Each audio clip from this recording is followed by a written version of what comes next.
125 125 এটা 125 এটা হচ্ছে রেজিস্ট্রেশনের টাকা জমা দেওয়া আছে। জমা দেওয়া আছে। এটা হচ্ছে মাত্র 6000 কিলো চালানো। 6000 চলছে ভাই? জি দেখেন 6000 কিলোমিটার চলছে। গাড়িটা ডিস দেখেন, এই যে সব জায়গায় কিন্তু বুঝতে পারবেন যে গাড়ি কন্ডিশনটা কিরকম আছে। এটা হচ্ছে রেজিস্ট্রেশনের টাকা জমা দেওয়া আছে।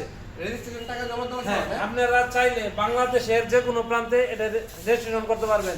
এটা ভাই ওভারে কত ভাই? এটা আপনার হচ্ছে রেজিস্ট্রেশন সহ যদি আমি যদি রেজিস্ট্রেশন করে দেই 1.5 লক্ষ টাকা। হ্যাঁ, এখন হচ্ছে ডিসেম্বর এবং হচ্ছে নতুন বছর আগমন উপলক্ষে এটা দাম রাখা যাবে 1,42,000 টাকা। 1,42,000 টাকা ডিসকাউন্ট। আপনি রেজিস্ট্রেশন করে দেবেন? জি, আমি রেজিস্ট্রেশন করে দেবো। তার মানে আমি যদি বাইক কিনে আমার নামে রেজিস্ট্রেশন আপনি করে দেবেন? শুধু আইডি কার্ড দিবেন, হ্যাঁ 2 কপি ছবি দিবেন, হ্যাঁ। ড্রাইভিং অথবা লার্নারের কপি দিবেন, হ্যাঁ। আমি নাম্বার করে দেবো আপনার নামে। তার কত ভাই সব মিলিয়ে? 1,42,000। 1,42,000 টাকা যে নেবে তার নামে রেজিস্ট্রেশন হবে। দেখেন গাড়িটার ইঞ্জিনে দেখেন, স্টিকারটা দেখছেন এখন পর্যন্ত কিন্তু ভিজিবল। দেখছেন কন্ডিশনটা একদমই সুপার ফ্রেশ। যারা নতুন কিনতে চান তারা চাইলে এটা নিতে পারেন। ওকে।